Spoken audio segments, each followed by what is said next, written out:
Hola, te saludo con mucho gusto, listos para la emisión del discipulado pastoral correspondiente a esta semana.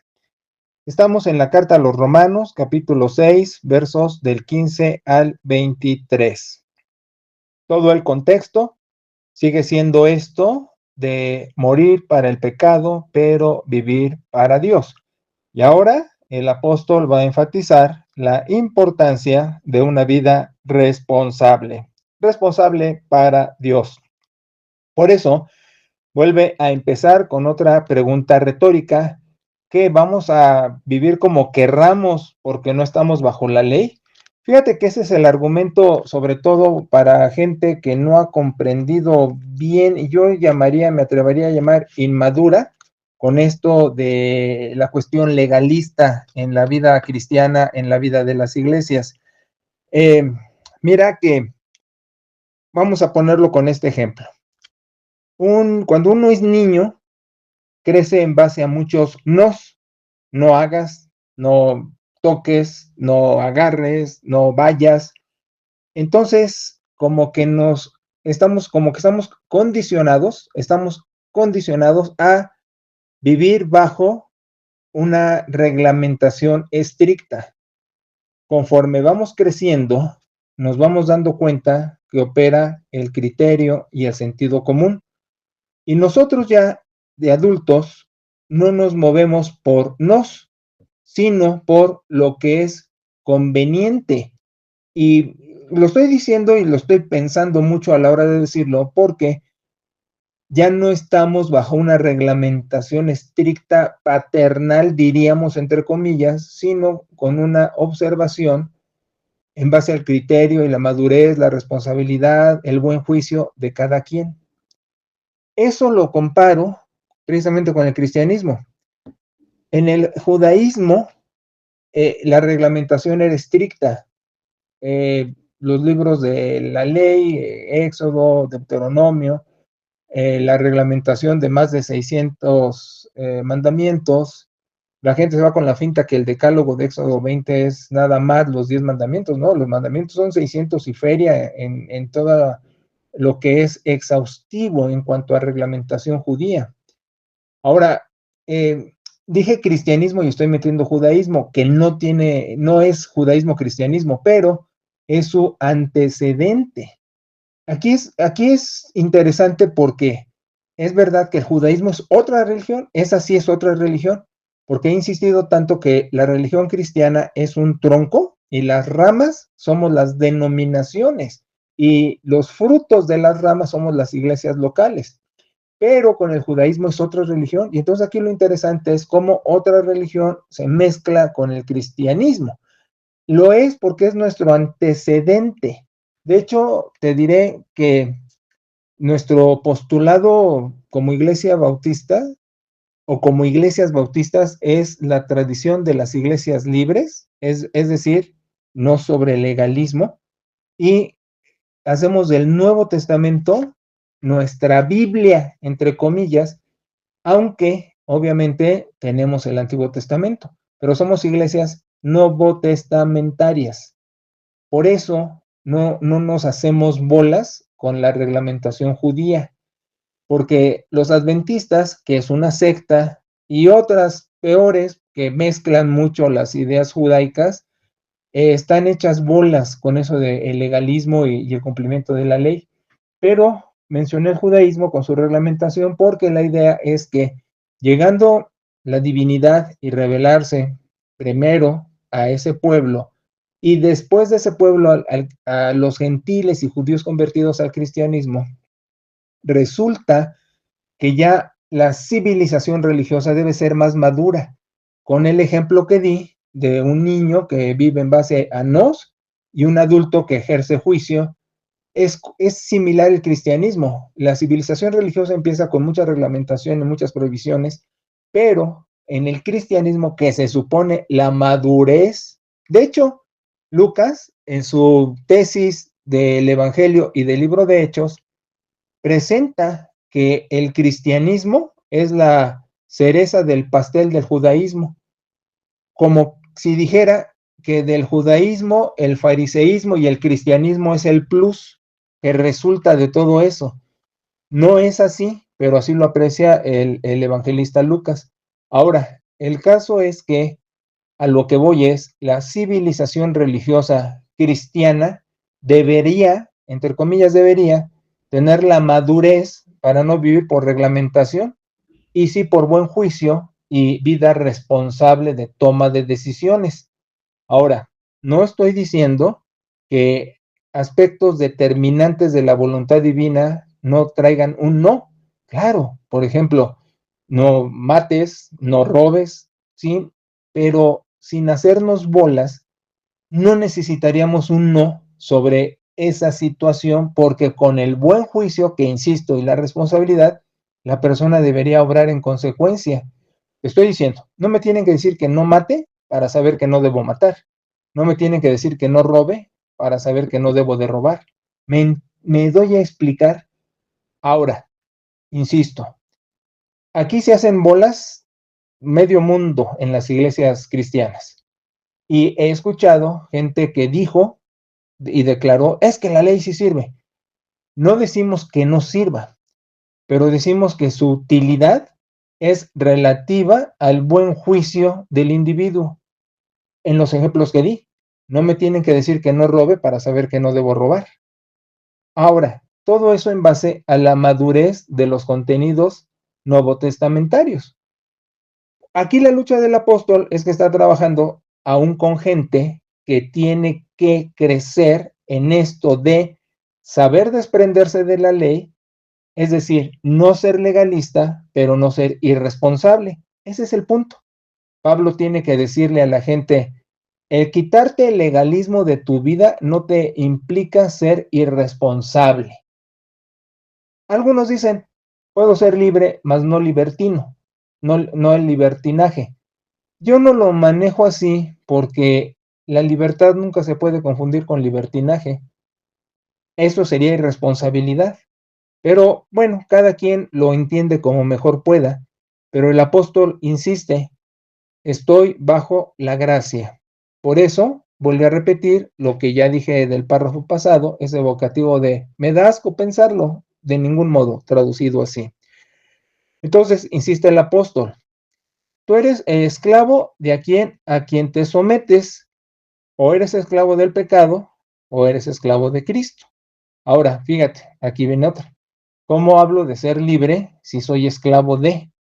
Pero es que la libertad en el aspecto filosófico nunca es infinita. La libertad siempre implica un, una limitante. Por ejemplo, un tren es tan libre para correr, para transitar en las vías como éstas le permitan.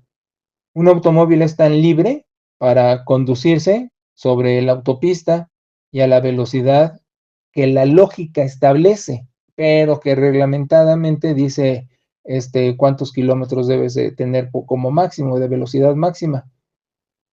Pero yo volvería a insistir, un individuo responsable que está conduciendo con su familia no va a ir en la autopista a más de 100 kilómetros por hora.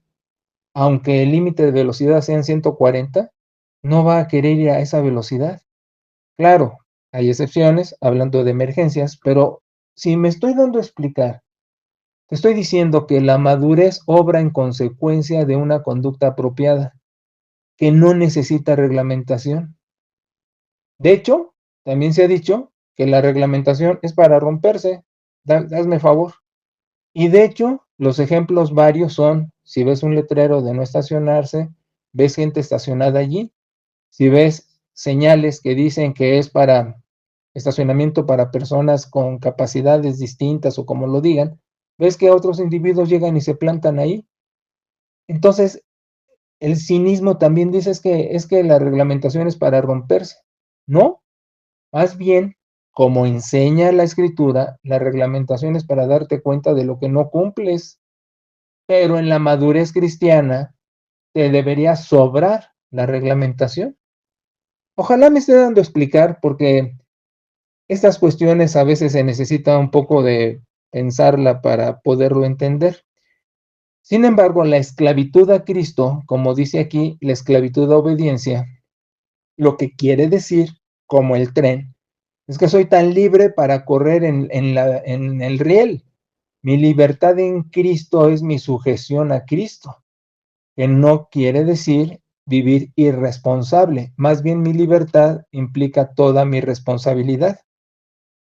Por eso dice el apóstol, fuiste esclavo del pecado y obedecías al pecado, pero liberado del pecado, viniste a esclavizarte a la justicia.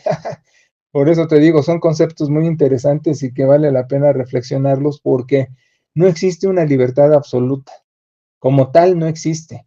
Porque aún la libertad más libre, diciéndolo así con esa barbaridad de términos, implica un determinado camino. Entonces, dice el apóstol, tú vivías irresponsable, y lo dice, presentabas las partes de tu cuerpo para la inmundicia, pero ahora presentas a tu cuerpo para servir a la justicia, y justicia como sinónimo de tu relación con Dios, ¿sí? Entonces, esa es su manera de argumentarlo. Ahora dice, ¿qué consecuencias tienes de vivir irresponsable? Y dice cosas de las cuales te avergüenzas. Y es muy probable, ¿eh? Cuando uno se percata de su vida irresponsable, se da cuenta también de un montón de consecuencias de esa irresponsabilidad. Pablo lo menciona como avergonzarse de vivir bajo pecado. Ya te he dicho que a mí no me gusta usar mucho el término pecado porque está muy choteado. Yo me acuerdo que incluso hasta en la escuela, ay, que eso es pecado, pero choteándolo. Ahora, no porque no sea así, porque no sea serio el término, pero como está tan choteado, prefiero usar sinónimos como irresponsable, inmaduro, cosas por el estilo desobediente, ¿no? Pero la desobediencia implica reglamentación, porque ¿qué desobedecí? Pues una regla. Entonces tampoco me gusta desobediente, prefiero irresponsable, ¿no? Porque la vida en Cristo nos implica responsabilidad. Entonces el apóstol dice, ¿qué tienes de resultados de la vida irresponsable? Y uno lo puede pensar cuando no medía las consecuencias y bueno, cada quien tiene su propia historia y conoce la historia de gente muy cercana y que ama y que se da cuenta que también por vivir irresponsablemente, pues tuvo pues anomalías en su vida, ¿no? Y el apóstol a lo que nos está invitando precisamente es a darnos cuenta que la responsabilidad de vivir una relación con Dios acorde va a traer también sus beneficios. Mira, te lo voy a ilustrar como lo leí de alguien que escribió algo parecido. Decía, mis amigos me culpan de que ahora en la iglesia he perdido muchas cosas. Mis cuates me señalan que ahora en la iglesia he perdido muchas cosas. Y dice, tienen razón, perdí el derroche de dinero que tiraba por estar con mujeres o con el alcohol y con los cigarros. Sí, perdí eso. Perdí la enfermedad que me daba una vida de trasnoche, de trasnochada y de excesos. Perdí el tener que estar usando medicina gastrointestinal por el reflujo y la acidez que me provocaban el alcohol. Perdí el riesgo de andar en la noche, en la calle, eh, en la posibilidad de un asalto o de una pelea callejera. Entonces iba sumando las cosas que no era lo que le decían sus amigos que había perdido, ¿no? Pero él lo contemplaba filosóficamente como un resultado de una vida más responsable. Sus amigos le decían, no, qué aburrido, ya no vienes con nosotros, no vienes a la juerga, no estás en fiestas, pero ya perdiste todo eso. Y el hombre lo manejó con más inteligencia y dijo, sí, pero perdí las cosas de las consecuencias que trae una vida bajo irresponsabilidad. Entonces dice el apóstol, sí, si tú vives responsable para Dios, tú vas a tener pues la cosecha de esa responsabilidad. Vamos a manejarlo con otro ejemplo. La gente que hace ejercicio, que come sano, que no tiene vicios, que duerme a sus horas, decimos eso es responsable y tiene las consecuencias, tiene salud, va a hacerse los análisis al Seguro Social y sale su azúcar, su glucosa, su colesterol, triglicéridos, todo bajo control, todo bien, me explico. Así es la vida cristiana, pues, así es el discipulado. Si soy responsable, sin necesidad de una reglamentación, y vivo bajo un criterio lógico de qué agrada a Dios, pues voy a tener las consecuencias de eso, ¿me explico? Como al revés, la vida irresponsable, pues también trae su pago de factura. Ahora, el apóstol maneja en los últimos versículos esto del fruto es ser santificado, ¿no? Y como fin la vida eterna. No quiere decir que me voy a ganar la vida eterna portándome bien, solo está diciendo, ese va a ser mi final último, la meta, pues, ¿no? Pero la vida eterna, aquí yo corregiría al apóstol, no es la consecuencia del discipulado, se empieza a vivir desde acá. Yo lo pondría al revés, la vida eterna otorga el discipulado, es decir, tu relación con Dios te da la vida eterna de una vez. Tu comprensión de la obra salvífica cristológica te da vida eterna. Ya estás en el reino, pues. Ahora, el resultado de eso es tu discipulado, que ya sabes que he insistido que discipulado es el caminar con Cristo, el seguimiento, el acoluceo que pide el Señor. Insisto que no me gusta la palabra santidad, santificación, porque está tan tergiversada, pero tan, fíjate, te voy a dar un ejemplo. Cuando yo era oveja, oí de gentes, incluso yo pensé o dije, ay, voy a orar para ser más humilde, o voy a orar para que se me quite este mal hábito. Bueno, no lo decíamos así, este pecado, esta tentación. Y creíamos que con una oración se iba a resolver el asunto. Creíamos eso, la santidad, poner las manitas o hablar de un modo, o caminar o ver de una manera, usar términos religiosos de iglesia. Pero no, todo eso es falso, todo eso es superficial. La responsabilidad de mi crecimiento espiritual lo otorga todos los días y todos los días consciente, insisto, aplicando la neurona a qué agrada a Dios, cómo debo vivir para Él, qué es mi discipulado y por supuesto los contenidos escriturales. No en balde, la escritura es la lámpara, ¿no? Alumbra el camino. Conocemos sus principios, conocemos sus verdades y vamos caminando en base a ellas, no obedeciéndolas como reglamentación. Esta es la diferencia. No lo obedezco para caerle bien a Dios, sino porque le caí bien a Dios en Cristo, camino en esa dirección. Por eso te digo que la libertad es muy relativa. Sí, ya soy libre de la reglamentación, pero a la vez esa libertad me lleva en esa dirección de una vida responsable para Dios. Por eso sustituyo santidad, santificación, con responsabilidad, con compromiso, y sobre todo, como me gusta usar el término autenticidad comprometida. No dejo de ser yo, no caracterizo, no me disfrazo, no empleo palabras que no uso en mi vida diaria, pero sí muestro mi compromiso en una vida, como lo dice aquí más adelante, ¿no? Como un sacrificio vivo, que no quiere decir que esté flagelándome, pero sí que estoy consciente que mi vida es un culto a Dios, es un servicio a Dios, toda. Entonces, lo que pienso, lo que digo, lo que hago, todo, hasta todo, pues, es que ya no sé cómo desmenuzarlo, pero todo, mi vida está para Dios. Pero aquí hay otra, la madurez, la responsabilidad, también te ayuda a que no entres a un monasterio de prohibiciones, sino una vida de responsabilidad, donde tú sabes, por tu buen juicio y tu camino en Cristo, qué puedes y qué no. Bien lo dice el apóstol, todo me es lícito, pero no todo conviene. Sé qué cosas puedo y qué cosas no en base a mi madurez. No en balde aquí también en el capítulo 14 vamos a ver eso de lo moralmente indiferente, ¿no? Donde Dios nos deja la toma de decisión. Mira, en una palabra, Dios quiere gente madura, no gente infantil que tiene que ser como un niño de que, ay, no hagas esto, ay, no hagas lo otro y estar todo ahí traumado de que me dan un manazo en la mano, sino quiere gente consciente, responsable, como tú mismo a tus hijos los quieres adultos, responsables, juiciosos, ¿no? O como tú mismo te has convertido en eso pasando toda tu etapa de niñez hasta ahora. Entonces es lo mismo, Dios espera de sus discípulos ese buen juicio y esa autenticidad comprometida y esa vida responsable. Por eso la sentencia del apóstol pues va a seguir siendo la misma. El pago del pecado es muerte, mas el regalo de Dios es vida en Cristo. Entonces, la moraleja de la historia es buenos hábitos que sustituyen malos hábitos, como dije hace 8 días, y esa es mi conciencia, esa es mi neurona aplicada.